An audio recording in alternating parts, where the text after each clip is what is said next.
የኢቲቪ ዜና ነው ወዳጄ። ቅዳሴ በሩቅ የምትሰማ የእነንተን አዋጅ ነጋሪ አይደለም፣ የሞት አዋጅ ነጋሪ አይደለም፣ የአስቸኳይ ጊዜ አዋጅ ነጋሪ የሞትና የወራዳ አዋጅም አይደለም። ትዳር ያላቸው ነገር ግን ደግሞ የማይወልዱ አንዱ ጉልቻ የተነሳ ጉልቻው ሲነሳ ምጣዱ መጋገር ያቅተዋል። የፈረንጁን አይደለም ማዛውን የሚመጣውን ፈረንጅ ኤሌክትሪክ ምጣድ አይደለም እሱ። እንጀራው ማዛ ያለው እኛም ማዛ የሌለን ሆነናል። ክህነት በጉቦ የለም ወዳጄ።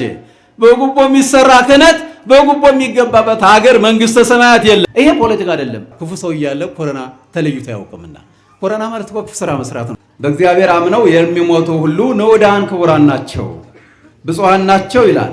አቤት የምናዋጣው ለልደት የሚወጣው ወጭ፣ አቤት ወጭ። ግን እንኳን አልቸገረንም። የኑሮ ውድነት ምናምን እንላለን። እገሌን አጥፍቼ በሰላም እኖራለሁ፣ እገሌን አሳስሬ በሰላም እኖራለሁ ይመስለዋል። ለጊዜው ያደርገዋል፣ ግን አይሆንም። እውነታው እሱ አይደለምና ለምን ብዙ ሰው ብፁዕ ተባለ? ለምን ብዙ ሰው ክቡር ተባለ? ክቡራን ተባለ? አልቃወምም። ቅዱስ ያልሆነውን ቅዱስ ነው ማለት ከሞት በላይ ሞት ነው። ግሪክ የሰራውን የከበረ ልብስ በመልበስ ጽድቅ የለም። ከሰሞነኛ ካህን በላይ ምን አለ? ሙዳየ ምጽዋት ጎርጉሮ የታሰረ ይኖራል። ምሽቱን የገደለ የታሰረ ይኖራል። ሞት መጣ ሲባል ዝኑሳ የሚገባው ወረፋ እዚያ በኋላ ፋሽን ሆነና ቆማ። ዘፋኝነት መንግስተ ሰማያት ተገባ። ወተት ቢገፉት ቅቤ ይወጣዋል፣ ሰውን ቢገፉት መከራ ያመጣል። አንዳንዱ ሰው ለማቃል ሲጠራ ቄሴ ይላል። የእግዚአብሔር ቤተሰቦች ይህ የዋካ ብርሃን ሚዲያ ነው። ዋካ ብርሃን ሚዲያን ላይክ፣ ሼር፣ ሰብስክራይብ እንድታደርጉ በዚህ አጋጣሚ በፍቅር ጠይቃለሁ። ዋካ ብርሃን ሚዲያ የቤተክርስቲያን ድምፅ ነው። የቤተክርስቲያንን ትምህርት ታገኙበታላችሁ። ተወዳጁት ቤተሰብ ሁኑ ትላለሁ። አመሰግናለሁ።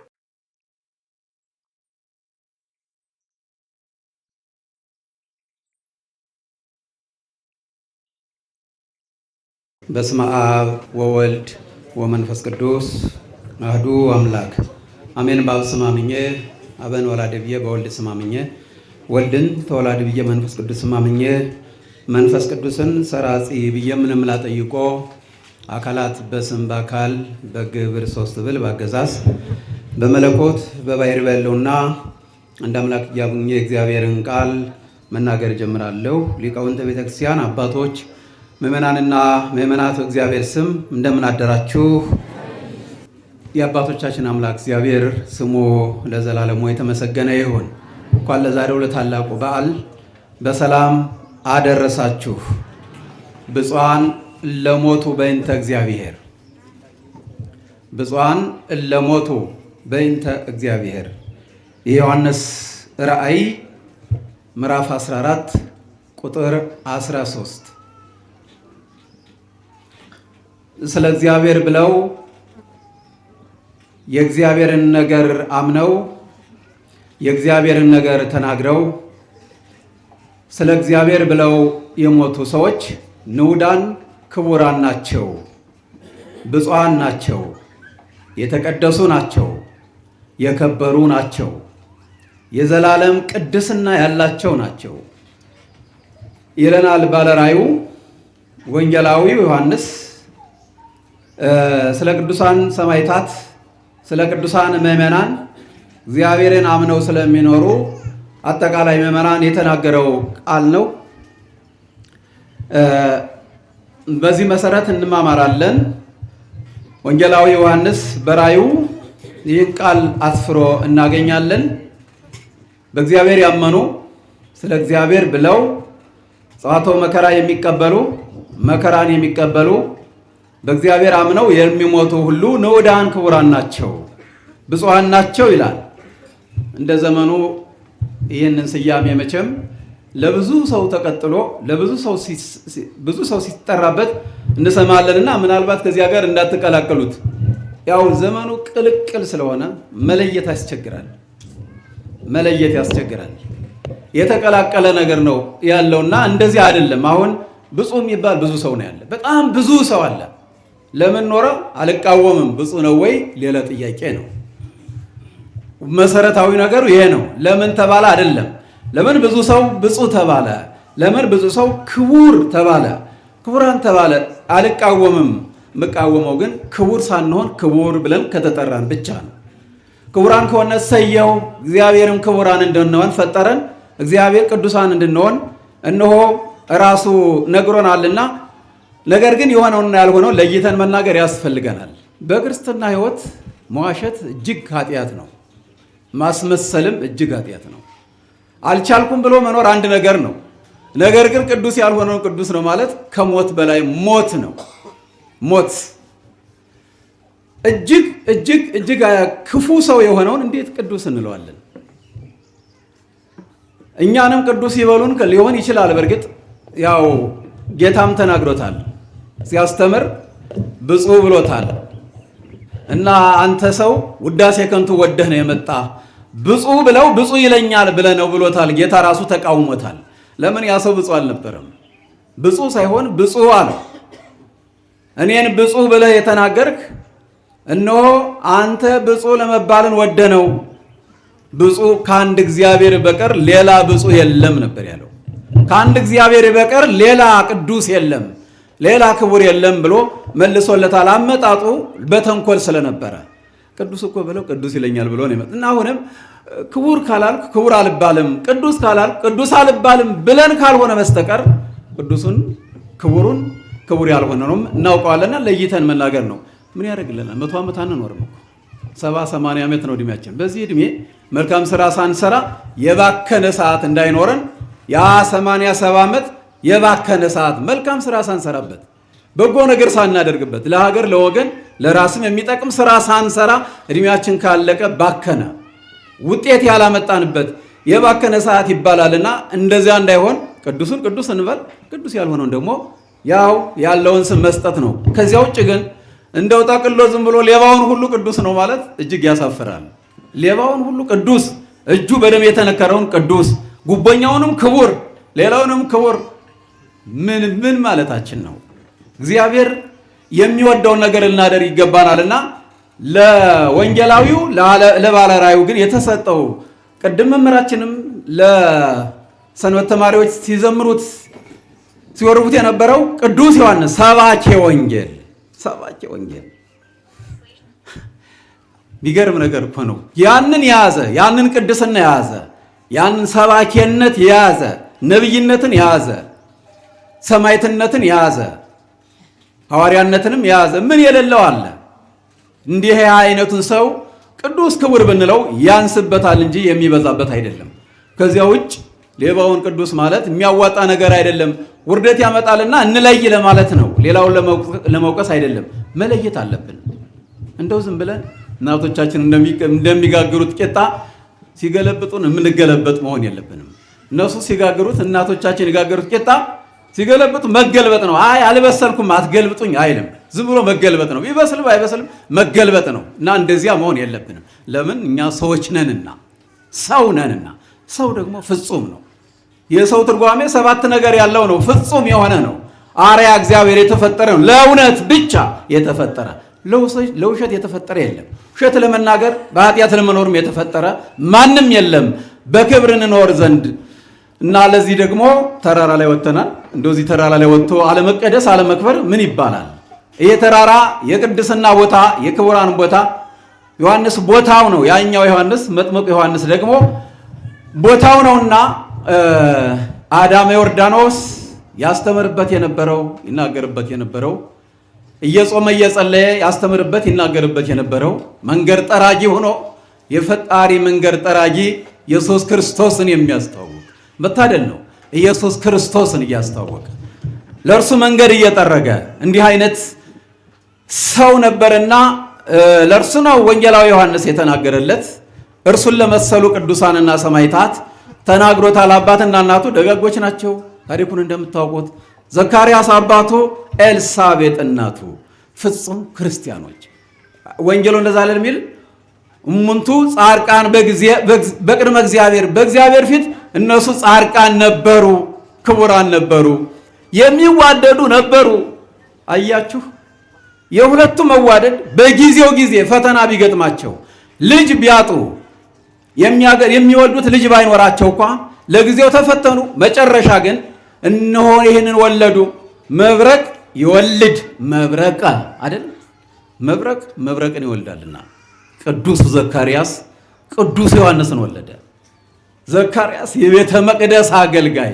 ከዚህ በላይ ምን ትልቅነት አለ? የቤተ መቅደስ አገልጋይ፣ የቤተ መቅደስ ሹም፣ የእግዚአብሔር እንደራሲ፣ ሰውና እግዚአብሔርን የሚያገናኝ ቤተ መቅደስ ገብቶ የሚያጥን ሊቀ ካህናት እርሱን ደግሞ ያገባች የታደለችው ኤልሳቤጥ ካህኑን ያገባች የእግዚአብሔርን ካህን ለእግዚአብሔር አገልጋይ የተሾመውን ካህን ያገባች ኤልሳቤጥ ምን የታደለች ሴት ናት? ካህን ያገባች ደጉን ካህን ያገባች ከእግዚአብሔር ጋር የሚገናኘው ሰውና እግዚአብሔርን የሚያገናኝ የቤተ መቅደስ አገልጋይ ምን አለ ከዚህ በላይ? ሰው ለሆነ ሁሉ የቤተ መቅደስ አገልጋይ ከመሆን በላይ ምን ቅድስና አለ? ምን ክቡርነት አለ? የለም እኮ። የቤተ መቅደሱ አገልጋይ ሰውና እግዚአብሔርን የሚያገናኝ እንዲህ አይነት ድልድይ ይህንን ያገባች ሴት ክብርት ናት። ለዚህ ነው ማኅፀኗ የተባረከው። ደጉን ካህን አገባች፣ ደጉ ዮሐንስን ወለደች፣ ሰማዕት ወለደች፣ ሐዋርያ ወለደች፣ ሰባኪ ወንጌል ወለደች፣ ሰማዕት ወለደች፣ ቅዱስ ወለደች። ለምን? እርሷም ቅድስት ናትና ያገባችውም ቅዱስ ነውና። እኛ የት ሆነ ያለነው? ምን ሆነን ነው እኛ? ካህኑም ካህን ነው። ዘካርያስም እንደኛ ሰው ነው። ኤልሳቤጥም እንደኛ እናቶች ናት። ሌላ ነገር የለም። ጉዳዩ ቁርጠኛ እውነተኛ አለመሆን ብቻ ነው ልዩነቱ። እና የቤተ መቅደስ አገልጋይ ነገር ግን በጊዜው ተፈትነዋል። ልጅ አልነበራቸውም፣ አጥተዋል። ኤልሳቤጥ የምትወልድበት ዘመን አልፏል። በእግዚአብሔር ዘንድ የማይፈጸም ነገር የለም፣ የማይሆን ነገር የለም። እስመ አልቦ ነገር ዘይሰአኖ ለእግዚአብሔር የሚሳነው ነገር የለም። የሴቶች ልማድ ከቆመ በኋላ ካረጀች ካፈጀች በኋላ ቅዱሱን እንድትወልድ እግዚአብሔር ፈቀደ። ማኅፀኗ ተፈታ። ዘካርያስ ያጥናል፣ ያገለግላል። ዘካርያስ ካህን፣ አቤት መለዋወጥ የሌለበት የማይጠፋ የዘላለም ካህን፣ አንዱ በአንዱ ላይ ሌላ ሴራ የሌለበት። እዚህ ቤተክርስቲያን አሁን 3 አለቆች አሉ። አሁን አይታችኋል። ፊት ለፊታችን ተቀምጠዋል። እነንተና መንደር እንዲሁ ነው መቀመጥ አይቻልም። አንዱ የተቀመጠበትን ወንበር አንዱ ቢቀመጥ የለም፣ የጎረጥ መተያየት ነው። አሁን አባ ሰናይ፣ አባ ወልደ ቂርቆስ አሁን ያሉትም 3ቱም እዚህ አሉ። አያችሁ፣ እንዲህ እኮ ነው።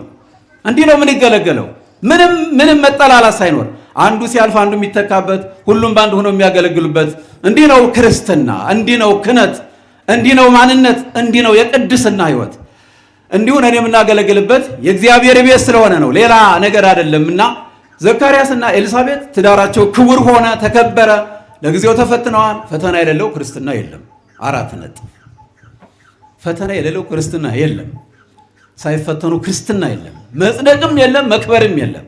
እና ተፈተኑ። ልጅ አልባ የማይወልዱ ግን ትዳር ያላቸው ነገር ግን ደግሞ የማይወልዱ። አንዱ ጉልቻ የተነሳ ጉልቻው ሲነሳ ምጣዱ መጋገር ያቅተዋል። የፈረንጁን አይደለም ማዛውን የሚመጣውን ፈረንጅ ኤሌክትሪክ ምጣድ አይደለም እሱ። እንጀራው ማዛ ያለው እኛም ማዛ የሌለን ሆነናል። እንጀራው አይጣፍጥ፣ ገብቶ አይስማማ። እንደዚያ ነው የሆን ነው። ያ እና አይደለም ያ የቀድሞው ነው የምነግራችሁ። 3 ጉልቻ ያለው እርሱ ደግሞ አንዱ ልጅ መውለድ ነበርና አንዱ ጠፍቶባቸው ያዝናሉ። በማዘን ብዙ ዘመን ኖሩ። ተስፋ ግን አልቆረጡም። ክርስቲያን ተስፋ አይቆርጥምና እግዚአብሔር የወደደውን አደረገ ብሎ ማመን ያስፈልጋልና። ነገር ግን ጎበኘ፣ መልአኩ መጣ። አንድ ቀን ከዕለታት አንድ ቀን ተራው ነበርና ሰሞነኛ ሆኖ ይላል። ሰሞነኛን የማይወድ አለ አይደለ? የሚንቅ አለ። ሰሞነኛ ካህን እኔ እንዴት ሰሞነኛ ካህን ነኝ የሚል አለ።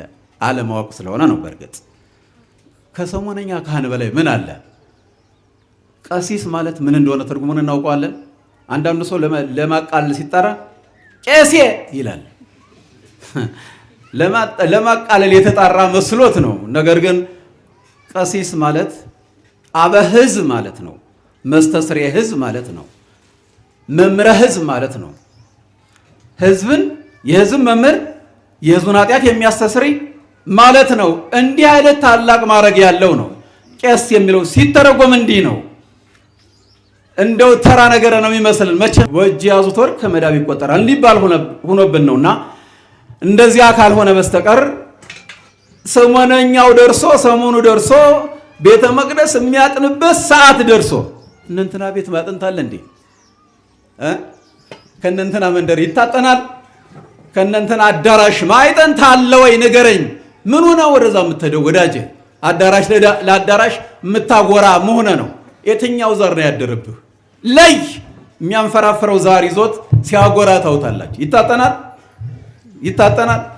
ሲፎክርና ሲንዘረዝረው ታያታል። እኛ እንደው የምናውቀው ዛሬ የያዘው ሰው ነው እንዲህ ሲሆን የምናውቀው። ወይም አጋንንት ይዞታል ወይ ደግሞ ያው ዛርም አጋንንት ስለሆነ ታዲያ ሊያጥን ገባ። ለመጽሐፍ ቅዱስ እኮ ነው የሚል። የሚያጥን ማን ነው? ካህን ነው። ጨዋ አያጥንም። የጨዋ መንደር ገብተህ ልትጸድቅ የምትደክም ለምንድን ነው ወዳጄ? ና ከቅድስናው ስፍራ መቀደስ ከፈለግ መክበር ከፈለግ ና ከቅድስናው ተራራ ወደ ተራራው ውጡ፣ ወደዛም ትቀደሳላችሁ። ታዲያ መንደር ለመንደር ምን ታደርጋለህ? ጉንፋንና ምንድን መንደር ይወዳልና አደል እንዴ? ተራራው ላይ ውጣ፣ ወንጌላዊውን እንድታገኘው፣ ሰባኪውን እንድታገኘው፣ ቅድስናውን እንድታገኘው እና ሊያጥን ገባ ይለናል። ከእነንትና መንደር ማጥንት የለም፣ ከሉተር መንደርም ማጥንት የለም፣ ከሙሐመድ መንደር ማጥንት የለም፣ ምንም ነገር የለም። ይኸው ሊያጥን ገባ። ማን ነው የሚያጥን? ቅዱስ የሆነ አይደል እንዴ? መላእክት ያጥናሉ አይደል እንዴ? ሱራፌል ያጥናሉ። የሱራፌልን ማዕረግ የተቀበለች ቤተ ክርስቲያን ውስጥ ነው ያለ ነው። የሱራፌልን ስራ የምትሰራ አቡነ ተክለ ሃይማኖት ከሱራፌል ጋር ነበረ። ከ24ቱ ካህናተ ሰማይ ያንን የሚሰራ ያንን አገልግሎት አብሮ ታየ። ያንን የምታደርግ ብቸኛዋ የምድራችን ቅድስና ያላት ቤተ ክርስቲያን ውስጥ እና ዮሐንስ ማን ነው ዘካርያስ ሊያጥን ዕጣን ሊያጥን ገባ። የዕጣን ዓላማ ደግሞ ሰው በሽታ እንዳይዘው ነው። ከበሽታ እንዲጠበቅ ለሀገር ለወገን እንዲሆን ነው የሚታጠነው። ጸሎትን ብታዩት አጠቃላይ የሰውን ሁኔታ ነገር አሮንም ምንድን ነበር ያለ? ሙሴ ምንድን ነበር ያለው? ዕጠንላቸው በበሽተኞችና በጤነኞች መካከል ዕጠን፣ እግዚአብሔር ስሙን እየጠራ ዕጠንላቸው። ያን ጊዜ በሽታው ወደ ጤነኞች አይተላለፍም።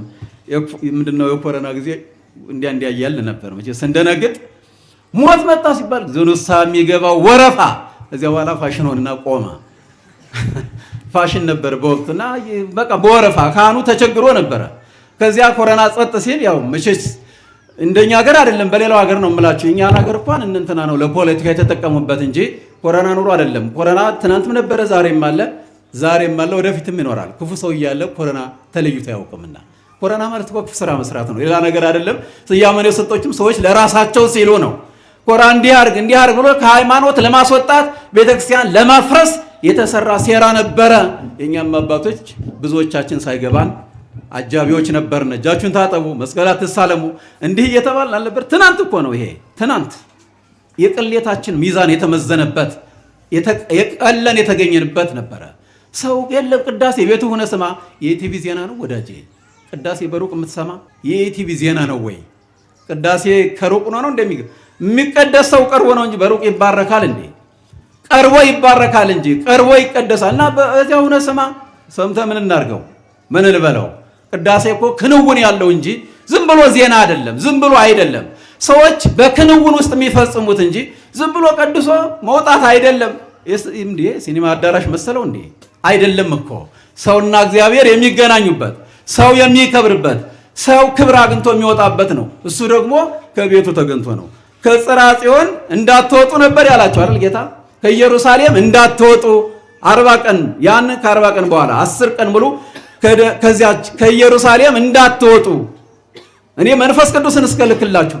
መንፈስ ቅዱስ ከሌላ ቦታ የማይወርድ ነው። እዚያች ቦታ ብቻ ነበር መቀደስ ያለው መክበር ያለውና ከዚያ እንዳትወጡ ይለናል። እና እንደዚያ ነበርና ያንን እየታጠነ ነበር። ሰውን ከኃጢአት የሚጠብቅ ነው ማይጠንት። ዛሬም ይታጠናል። በኦሪትም ነበረ፣ ዛሬም አለ፣ ወደፊትም ይኖራል። ምጽአት እስኪሆን ድረስ ቤተክርስቲያን ይዘው የምትኖር አገልግሎት ነው። ሰው ይታጠናል። ለምዕመናን ለሀገር ይታጠናል። በሽተኞች ቅድም እንዳልኩት አሮን አጠነ። በሽተኞች የበሽተኞች በሽታ ወደ ጤነኞች እንዳይተላለፍ አድርጓል። ቸነፈሩ ቀርቷል። ያው ኮሮና ቸነፈር ማለት ስለሆነ በቤተክርስቲያን ቋንቋ እንዲህ ነውና እንግዲህ ቸነፈር የሚያመጣው የኛ ክፋት ስራ ነው። ዛሬም ያለውን ክፉ ነገር ሁሉ የምናየው ለምን ይመስላችኋል? ሰዎች ደግ ስላልሆነ ብቻ ነው። እና ዘካርያስና ኤልሳቤጥ በእንዲህ አይነት ሁኔታ እያሉ መልአኩ መጣ። ማን እያጠነ? ዘካርያስ አየታደለው እያጠነ እኮ ነው። እያጠነ ለሕዝቡ አገልግሎት እየሰጠ እያጠነ መልአኩ መጣና በቀኙ ቆመ። ደስ ይላል እኮ እንዲህ አይነት ካህን ደስ አይልም እንዴ? መልአኩ ከጎኑ ቆመ እና ደነገጠ። መልአክ አይቶ አያውቅምና ዘካርያስ ደነገጠ።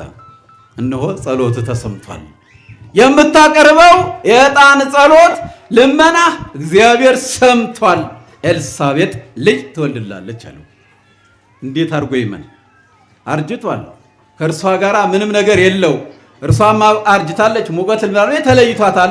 እንደምን ሆኖ ይሆናል አለው። ይሄ ሊሆን እንደምን ይችላል? አይ እኔ የምናገረውን የመልአኩ የቅዱስ ገብርኤል መቼም ገብርኤል ታውቁት የለ ገብርኤል እንዲያ ነውና ፈጠን ይላልና አይ ይሄን የምናገረው የኔ ቃል መሰለ። ይሄን ቃል ካልተቀበልክ እስከምትወልድ ድረስ ምን ትሆናለህ? ልጁ እስኪወለድ ድረስ ዲዳ ትሆናለህ አለው። እና ህዝቡ ይጠብቃል። ህዝቡ ከውጭ ሆነው ሲያጥን አሜን ይላሉ። ይኸው ዛሬም ሲቀደስ እግዚኦ ተሳለን እንላለን። ከውጭ ሆነን ከውስጥ ያለውም ከውጭ ያለውም ይቀበላልና እነሱ ከውጭ ነው በሰላም ጨርሰው መስዋዕትን ተቀበልለት ለሀገር ለወገን የሚሆን መስዋዕት ጸሎት ይሁን እያሉ ከውስጥ ህዝቡ ይጸልዩ ነበር። እና ይወጣል ብለው ሲጠብቁ ዘካርያስ ዘገየ፣ ችግር ገጥሞታልና። አይ እነዚያን ደፋሮች ተደፋፍረው የቀሰፋቸው መልአክ ቀስፎት ይሆን?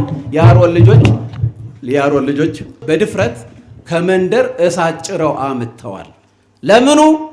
ለምኑ ለማይጠንት የሚሆነውን ከመንደር እሳት ጭረው አመጡ። ድፍረት ስለሆነ ማለት ነው። በዚህ ተቀስፈዋል። ከመንደር ጭሮ መንጣት አይገባምና የቤተልሔሙ ለራሱ እዚያው ነውና፣ እነሱ ግን ያንን ትተው ሂደው ከመንደር ጭረው አመጡ። በዚህ ተቀሰፉ። እነሱን የቀሰፈ መልአክ ቀስፎት ይሆን እያሉ ህዝቡ ይጨነቃል። አባታቸው አይደል? ካህናቸው፣ ባራኪያቸው፣ ቀዳሻቸው አይደል? የሚያከብራቸው ስለሆነ ዘግይቶ ወጣ ዘካርያስ። ይወጣ መናገር አይችልም። በሰላም ገብቶ ይላሉ ከቄስ ዛሬም አይደል? በሽልም እንዳገባህ በሽልም አውጣን ይላሉ እኮ። ዝም ብሎ አይደለም፣ ልማድ ስለሆነብን ተርታ አድርገን ነው የምንቆጥረው። በሽልም እንዳገባን በሽልም አውጣን ይላሉ። ያን ጊዜ ዘካርያስ በሰላም ገብቶ ሲወጣ ግን ዲዳ ሆኖ ወጣ። እንዴት ብሎ ይናገር? በምልክት ብቻ ይነግራቸዋል። እንዲህ እያለ የሚናገር ሆነ። እስከምትወልድ ድረስ እስከምትወለድ ድረስ ዲዳ ትሆናለህ አለው። ዘካርያስ ዮሐንስ 9 ወር ከ5 ቀን በኤልሳቤጥ ማህፀን እስኪወለድ ድረስ ዘካርያስ ዲዳ ሆኖ ኖረ። ዮሐንስ ተወለደ፣ አንደበቱ ተፈታ። ዮሐንስ ሲወለድ ዘጋ፣ ሲጸነስ ዘጋ፣ ሲወለድ ደግሞ የአባቱን አንደበት ፈታ። ይሄ ሰው ምን አይነት ሰው ነው? ገና በፅንስ ገና ከእናት ማህፀን ክብር ያገኘ ቅድስና ያለው ልዩ ማንነት ያለው የተለየ ሰው ነው። ወደዚህ ምድር መጣ። ሲመጣ የሄሮድስ ዘመን ነበር። የሄሮድስ ዘመን የክፎች ዘመን፣ የጨካኞች ዘመን፣ የህፃናት ገዳይ ሄሮድስ የሚባል በእርግጥ የማዕረግ ስም ነው፣ የሰው ስም አይደለም። እኛ አፄ እንደምንለው ዛሬ ጠፍቶ ተቸግረናል እንጂ አፄ እንደምንለው አፄ ኃይለ ሥላሴ፣ አፄ ምኒልክ እንደዚህ እንደምንላቸው የማዕረግ ስም ነበርና ሄሮድስ የሄሮድስ ዘመን ነበርና በዚያን ሰዓት የተወለደ ነበርና ዘካርያስን እመቤታችንን የሚያሳድድ ማን ነው? ሄሮድስ አለ። እመቤታችንን የሚያሳድድ ሄሮድስ አለ። በእናቷ በልጇ ምክንያት እመቤታችን ተሰዳለች። ከኢየሩሳሌም እንድትሰደድ ምክንያት ሆኗል። ሄሮድስ ሕፃናትን ለመፍጀት ክርስቶስ የኔን ስልጣን ሊቃወም የመጣ ነው፣ እኔ ሊገለብጥ ነው ብሎ የመጣ በሽብር የተሸበረ ያደነቀ። መቼስ ወንበር ላይ ያለ ሰው እንደደነገጠ ነው የሚያደርግ። እንቅልፍ አጥቶ ነው የሚያደርጉ። ዳውማ ሹመት የሌለው ምን አለ? እንደስ በሰላም ተኝቶ በሰላም ያድራል። ቀንም ነፃ ነው። አጃቢ የለው፣ ገርጋሪ የለው፣ ምን የለው መህር ነው ዝም ብሎ። አየዳህ ነፃነት ማን ያገኛታል? በሹመት ያለ ሰው ስቃይ ነው፣ ስቃይ በቃ ነፃነት የለውም። እና ሄሮድስ ሲሸበር አደረ። ምን የአይሁድ ንጉሥ ተወልዷልና የሚል ዜና ተሰማ። የአይሁድ ንጉሥ ተወልዷልና ልንሰግድ አማሃ እጅ መንሻ ልንሰጥ መተናል እያሉ ከሩቅ ምስራቅ ከምስራቅ ሀገር ከፋርስ ከባቢሎን መጡ የጀረደስት ልጆች። እና ይህን ሰምቶ ተሸበረ ይላል። ደነገጠ። ሚይዘው የሚጨብጠውን አጣና የለም ሰብስቡልኝ፣ ይህንን ገና እንደተወለደ ማጥፋት አለብኝ እኔን ሳያጠፋ ብሎ ያን ያደረገ ነበርና በዚያ ዘመን ነበርና ዮሐንስ የተወለደው። ሕፃናትን አስፈጀ ሄሮድስ የዘካርያስንም ልጅ ለማስገደል። እመቤታችን ከዘካርያስ ቤት አለች፣ ትገባለች፣ ትወጣለች አሉ። እመቤታችንን የሚወድ ነው ካህኑ። ምን አማራጭ አለው? ካህን አይደል እንዴ? ማንን ያገለግላል? እመቤታችንን እያገለገለ እመቤታችን የሚወድ ነበርና እመቤታችን ወደ ስደት ስትወጣ ከዘካርያስ ቤት አርፋለች። ሰዎች ሄዱና ንጉሥ ሺህ ዓመት ንገስ። የሚበላል አይደል? ሆዳም አለ አይደል? የቤተ መንግስት ፍርፋሪ የሚወዳል አይደል? ሆዳም አድርባይ ሄዶ ነገር ሰራ። ዛሬም የቤተ መንግስት ፍርፋሪ የምትቀምስ አድርባይ ወዮልህ፣ ለአንተ አዝናለሁ፣ ነገ ችግር ይመጣልና ነገ አደጋ አለና ዛሬ ብርሃን የመሰለው ነገ ይጨልማልና ጨለማ አልሆነባቸው ደግሞ ነገ ይበራልና እና ሄዶ ነገረ ሰሪ ትወጣለች ትገባለች አሉት። ዘካርያስን አስጠርቶ በእውን እንዲህ አይነት ሴት ካንተ ቤት አለች እንዴ አለው። አዎ አለው። እንዴት ለምን አልነገርከኝም? አይ የእሷን ነገርስ ልነግርህ አልችልም፣ የእሷን ሞት ለእኔ ያድርገው አለ ዘካርያስ። አየህ ዘካርያስ እንዲህ ነው ያለ፣ ቁርጥ ያለ ካህን። እንደ ስምዖን መሰሪ በጉቦ የተሾመ እንዳይመስልህ። ስምዖን መሰሪ በጉቦ ገንዘብ ማነው ካህን ሆናለሁ ብለው ሐዋርያት ዘንድ ቀርቦ ነበር አይደል? ሞኝነት እኮ ክህነት በጉቦ የለም ወዳጄ። በጉቦ የሚሰራ ክህነት በጉቦ የሚገባበት ሀገር መንግስተ ሰማያት የለም፣ የሚታወቅ ሀገር የለም። የዲያብሎስ ሀገር ብቻ ነው ያለው በጉቦ የሚገባበት አለቅ። እና እንደዚህ አልነበረምና አገልጋይ ስለሆነ እውነተኛ ስለሆነ ቁርጥ ያለ ነገር የእርሷንማ ነገር የኔን ሞት ያድርገው እንጂ አልናገርም አለው። በዚህ ምክንያት በሁለቱ ችግር ተፈጠረ።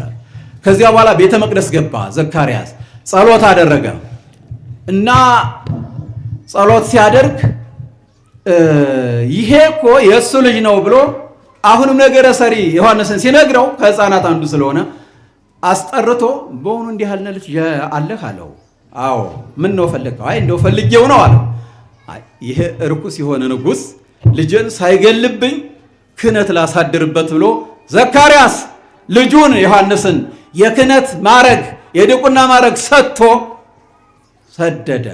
በዚህ ጊዜ መልአኩ መጣና ምን አለው መሰላችሁ? ኤልሳቤጥን ልጅሽን ይዘሽ ተሰደጅ። መልአኩ መጥቶ ልጁን ሰጣት። እርሷ ይዛሃ በረሃ ገባች። ማን አለ? ሄሮድስ አለና።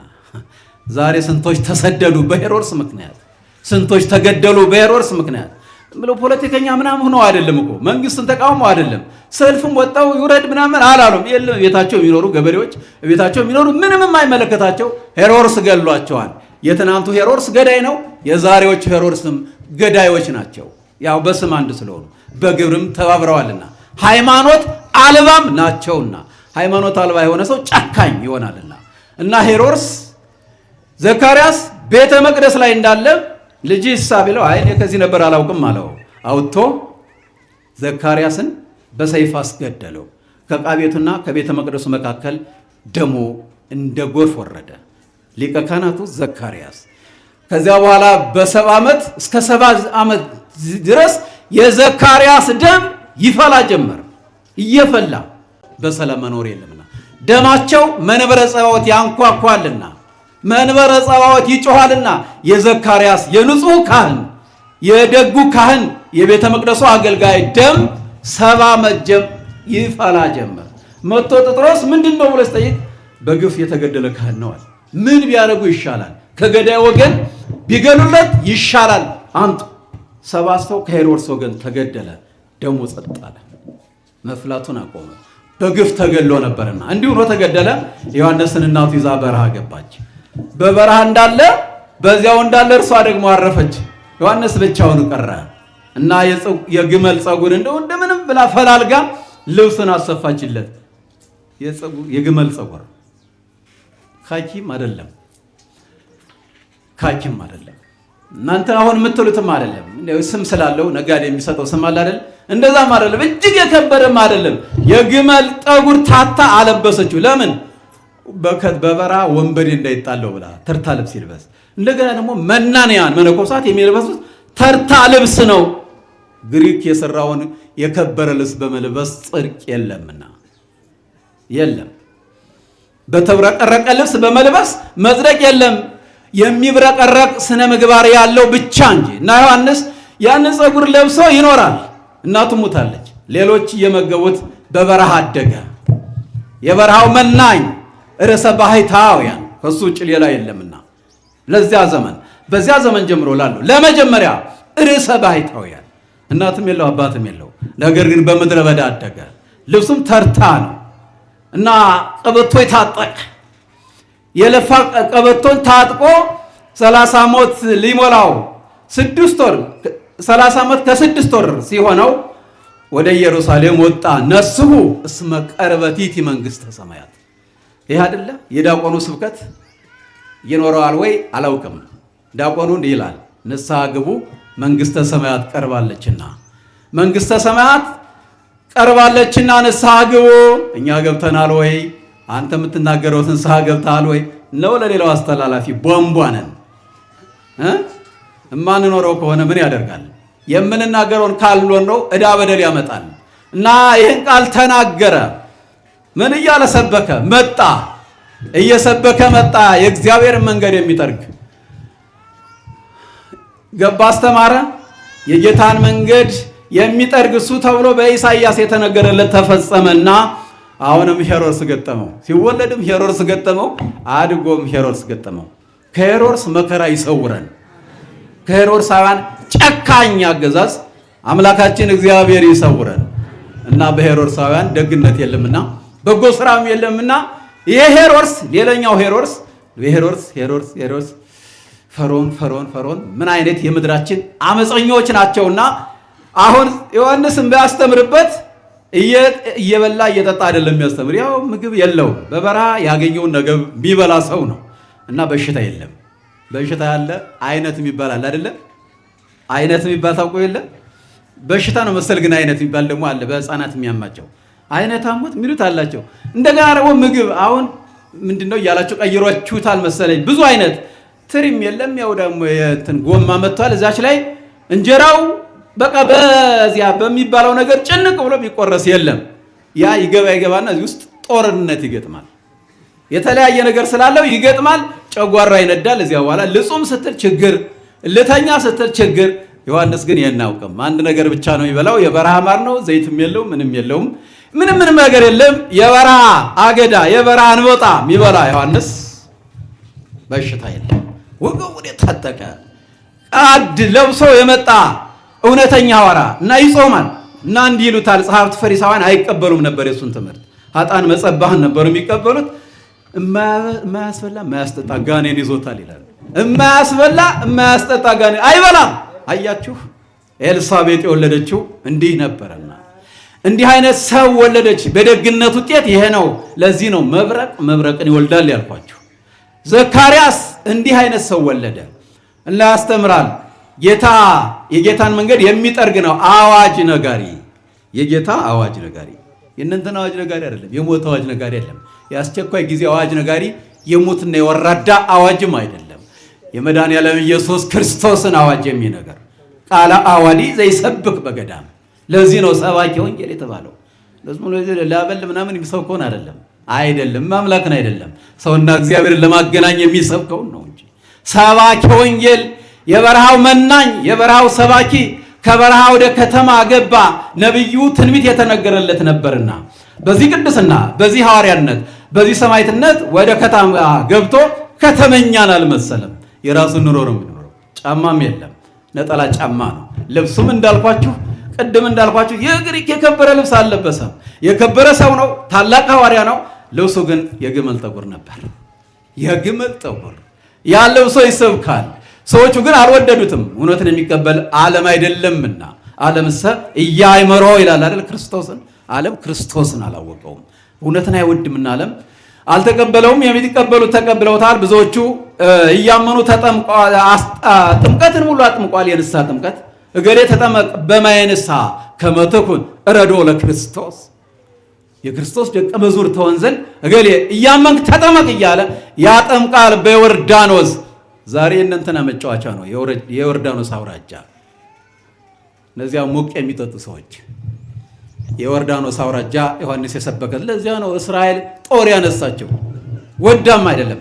ዮርዳኖስ ዮሐንስ ያስተማረበት ሀገር ነው፣ የሰበከበት ያጠመቀበት ነው። ከዚያ በኋላ በከተማው ሄሮድስ አለ። ሄሮድስ ደግሞ ደፋር ነውና ክፉ ነውና የወንድሙን ምሽት አግብቷል። ዮሐንስ ይህን ሰማ። ሄሮድስ የወንድሙን ምሽት ቀምቶ አገባ። ከብት ነው እንዴ? እንስሳ ነው እንዴ? እይደለወከ ታውስብ ብእሲተ እሁከ ፊልጶስ አለው። እንቅጯን ነገረው። እንቅጩን ነገረው። ሄሮድስ የወንድምን የፊልጶስን ምሽት ልታገባ አይገባህም አለው። አይገባህም፣ በቃ ይሄ አግባብ አይደለም፣ የሰው ስራ አይደለም። የወንድምን ምሽት ማግባት ልክ አይደለም፣ አይሆንም አለው። በዚህ ምክንያት ታሰረ። የታሰራለ ዛሬ ሙዳየ ምጽዋት ጎርጉር የታሰረ ይኖራል። ምሽቱን የገደለ የታሰረ ይኖራል። በሌላም ምክንያት የታሰረ ይኖራል። እውነት በመናገር የታሰረ ሰው ብዙ አናገኝም፣ አናይም። ስለ ሃይማኖት ይሄን በመናገር የሚገባ ፖለቲካ አይደለም። ይሄ ፖለቲካ አይደለም። እይደለወ ከታውስብ በሲተው ከፊልጶስ የወንድምን ምሽት ልታገባ አይገባም። ግፍ ሲሰራ ልክ አይደለም ማለት ፖለቲካ ሊሆን አይችልም። ፖለቲካ የሚሆነው ስልጣን ውረድ እገሌ ይንገስ እያልክ ደጋፊና ተቃዋሚ ስትሆን ብቻ ነው። ዮሐንስ የተናገረው ልክ ያልሆነ ነገር ነው። ተው ንጹሕ አትግደል ወዳጄ። ዛሬም ያለው ሄሮድስ ንጹሐንን አትግደል እላለሁ። ነውር ነው። ኋላ ዕዳው ይመጣልና አይቀርም፣ ይነጋል። እንደ ጨለማ አይቀርም ይነጋልና የንጹሐን ደም ይጮሃል፣ ያንኳኳል። ታንክም ምንም መሬት ብትገባ አታመልጥም። ንጹሕ ያፈሰስክ ሰው ሁሉ ግፍ የሚሰራ ሁሉ አያመልጥም ከመገፋት ከመገደል አያመልጥም። ወተት ቢገፉት ቅቤ ይወጣዋል፣ ሰውን ቢገፉት መከራ ያመጣል፣ መከራና ፍዳ ያመጣል። ስለዚህ ይህን ተናገረ። እሰር ዮሐንስ ታሰረ፣ እስር ቤት ገባ እና ያቺ የተቀማች ሴትዮ እንዲህ ትለዋለች፣ እንዲህ ይላታል። እንደው ይሄ ዮሐንስ የሚባል እያስተማረ ዙን እየቀሰቀሰ እንደው ዛሬም እኮ ትንሽ አለ፣ ጭምጭምታ ይሰማል። እውነት ስትነገር ሆዱን የሚቆርጠው ሰው አለ እና እንዲህ እያለ የሚያስተምራለ እንጂ የእስራኤል አምላክ ያውቃል። እወድሻለሁ፣ ላገባሽ እወድ ነበር አላት። ሄሮዳዳ እንዲህ አላት እና ይሄን ሲላት እርሱንም ዓለምን አታስገድለውም፣ ልጄ ትዘፍንልሃለች፣ በዓል ታደርጋለህ። ያን ጊዜ ደስ ሲለት ትስፈንልና እሱን ዓለምን አታስገድለውም፣ ከዛ በኋላ በሰላም እኖራለች አላት። ሞኝ አይደል ሰው? እገሌን አጥፍቼ በሰላም እኖራለሁ፣ እገሌን አሳስሬ በሰላም እኖራለሁ ይመስለዋል። ለጊዜው ያደርገዋል፣ ግን አይሆንም፣ እውነታው እሱ አይደለምና። ከዚያ በኋላ ሄሮድሳውያን አሕዛብ የተወለዱት ቀን ያከብራሉና ልደት። እኛ ምንድን ነን? አሕዛብ ነን? ክርስቲያን ነን? እና ልደት እያከበርናል። አቤት የምናዋጣው ለልደት የሚወጣው ወጭ፣ አቤት ወጭ። ግን እንኳ አልቸገረንም፣ የኑሮ ውድነት ምናምን እንላለን። ግን ደግሞ ላልሆነ ነገር ደግሞ ስናዋጣ የፈረንጅ ምንም እንደሆነ አይታወቅም ብሎ የሚል በአየር ላይ የሚቀር አወተን ባዶ። ምን አለ ዳቦ ገዝተን እንሰጣቸው፣ ምን አለ ሌላ ነገር ብናስተምራቸው። እና አሕዛብ የተወለዱበትን ቀን ያከብራል። ክርስቲያን የተወለደበትን ቀን አያከብርም። ምን ሰርቶ ነው የሚያከብረው? ገና ምን ይሆን ሳይታወቅ ሳይረዳ፣ አረመኔ ጨካኝ ይሆን ከሆነ ሳይታወቅ ሳይረጋገጥ፣ ሰው በሕይወት እያለ ዜናው አይነገርም፣ ከሞተ በኋላ ነው። እና ያንን ያከብር ነበርና ሲያከብር ሂጂና ዝፈኝለት አለቻት። ሴት የላከው ጅብ አይፈራም ይባላል፣ ጨካኝ። ሂጂና ዝፈኝለት አለች። መታ ከመኳንንቱ ከመሳፍንቱ መካከል ወዘፈነት ሎቱ ወአደመቶ፣ ዘፈነችለት፣ ደስ አሰኘችው። ዘፈን መንግሥተ ሰማያት አያገባምና ዘፋኝነት መንግሥተ ሰማያት አያገባም። ይኸው ቅዱሱን አስገደለ፣ የቅዱስን ደም አስፈሰሰ፣ አንገቱ እንዲቆረጥ አደረገ። ለነሱ ስለመሰላቸው እሱ የሚከብርበት ስለሆነ ነው። ከዚህ በኋላ ምን ላድርግልሻል? ሌላ እንዳትጠይቂው የዮሐንስን አንገት ቆርጣ ስጠኝ በይዋል። ኋላ ያቺ ልጇ ምን አለች መሰላችሁ? ምን የዮሐንስ ራስ አይላስ አይቀመስ ምን ያደርግልናል? የመንግስቱን እኩሌታ ከመንግስቱ አንለው፣ እሱማ ኋላ ማን ይነሳናል? እርሱ ከሞተ ኋላ ሁሉ የኛ ነው። ዝም ብለሽ የዮሐንስ ራስ በይዋል። ምን ላደርግልሽ አላት። የዮሐንስን ራስ ቆርጣ ስጠኝ አለ። አዘነ። ምክንያቱም ቅዱሱን አስቆረጠ ይሉኛል፣ በመኳንንቱ መካል አላደረገም ይሉኛል ብሎ አዘነ። ከዚያ በኋላ ጭፍሮች ተላኩ። ወታደር አድርግ የተባለው ማድረግ ብቻ ነው። እንደ ቅድም እንደረጓቸው ሲገለብጡት እንደሚገለበጠው ቂጣ ግደል ሲለው መግደል ነው። አልገልም ካለ ራሱ ይቀምሳል። ወታደር ያሳዝናል። በቃ በሌላ ነገር የሚሽከረከር ሞተር ማለት ነው። ግደል ሲባል መግደል ነው። አልገልም ካለ ራሱ ይቀምሳል። እንደምን ብሎ ቀስ ብሎ ካልሾለከ በስተቀር እጣ ፈንታው ይሄ ብቻ ነው። ጭፍሮቹ ሄዱና ከእስር ቤት የታሰረው በምን ነው ብያቸዋለሁ? እውነት በመናገሩ ብቻ ነው የታሰረው። ያን እውነት ተናገረ። ግፍ አትስራ፣ የወንድምህን መሽት አትቀማ፣ ይገባን የማይገባው ነገር አታድርግ፣ እኛ የማይገባውን ነገር አናድርግ፣ ኃጢአትን ከኛ እናርቅ። ሄደው የዮሐንስን አንገት ቆርጠው ጨካኞች የታዘዙት በፀሐይ ይዘው መጡ። ቆርጠው በምን ነገር አላዙም? የቅዱስ ዮሐንስ ክብር የሆነችውን ራስ እነዚህ አሕዛብ መንካት አይቻላቸውምና አይገባቸውምና ተብለው ይዘው መጡ። እንቻላት ይዛ ሄደች፣ ለእናቷ ወስዳ ሰጠች። ንጉሥን ንግሥትን ሕዝቡ ሁሉ ስትዘልፍ የነበረች ምላስ እንዲሆንሽ ተቆረጥሽ ብላ በምትሰፋውም በምኑም ቢሉ ልትቆርጥ ሲል በጥፊ ብላት የዮሐንስ ራስ ወሰረረት ሂዳ ግድግዳውን ሰንጥቃ ሄዳ ጌታ በደብረ ሲያስተምር ሰገደች። የዮሐንስ ራስ ልጅ አስተምሬ እነሱ ገደል ነው ብለው ነበረ። ደስታችሁ በቃ አለቀ። ዮሐንስ አንገቱ ተቆረጠ። እንግዲህ እንደፈለገን ሆነን እንኖራለን ብለን እንትናን አስሬ እንደፈለገ እኖራለሁ። ወዮልህ ነገ ይነጋል። እንትናን አስገድዬ በሰላም እኖራለሁ። አትኖርም በሰላም በፍጹም። በጎ ስራ ሰርቶ እንጂ ክፉ ስራ ሰርቶ በሰላም መኖር የለም። እንደዛ አድርገው ሄዱ። እግዚአብሔር ግን ድንቅ ስራውን ሰራ። የዮሐንስ አንገት ከተቆረጠች በኋላ እይደለወከ ታውስ ብሲከ እሁከ ፊልጶስ በአራቱ ማዕዘን ትዞር ጀመር። እያስተማረች 15 ዓመት ኖረች። 15 ዓመት ምን እያለች? አይገባም፣ ይህን አታድርግ፣ የወንድምን ምሽት ማግባት አይገባም፣ አላግባብ የሆነ ስራ አትስሩ እያለች ታስተምር። በ15ኛው ዓመት በአገር አረቢያ ነጋዲያን ሲያልፉ ከዚያ አርፋለች። እንደ ዕንቁ ታበራለች። የእንትና ሞት ቢሆን ኑሮ አሞራ መጥቶ ይበለው ነበር። የእነንትና ሞት ቢሆን ኑሮ አሞራ ወይም ጅብ ይበለው ነበር። የዮሐንስን ራስ ግን እንደ ዕንቁ እያበራች ነጋዲያን ሲያልፉ አገኟል። የመምህራችሁ የታላቁ መምህር ራስ እዚህ ወድቃለችና ብለው ለምእመናን ለክርስቲያኖች ነገሯቸው። ያችን ራስ ዛሬ ያነሱበት ያገኙበት አግኝተው ወደ ክብር ቦታ ያደረጉበት ዕለት ስለሆነ ነው የምናከብረው እና የዮሐንስ አስከሬን እያበራ ተገኘ። ቀባሪዎችም ሐዋርያት ናቸው፣ ቅዱሳን ናቸው። የቀብር ኮሚቴ የመጣ አይደለም። ጥቁር መኪናም አይደለም የመጣው። ጥቁር መልአከ ሞትም አይደለም የመጣው። ይኸው ሐዋርያ ነው መለኮትን ያጠመቀ። የሚገርም ነገር እኮ ነው።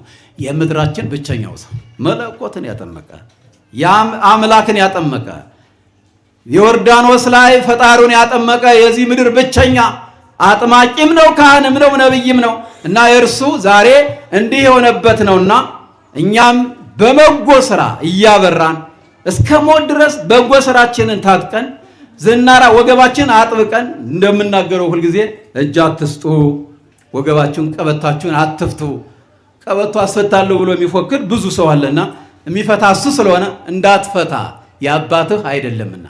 ወስብሐት ለእግዚአብሔር።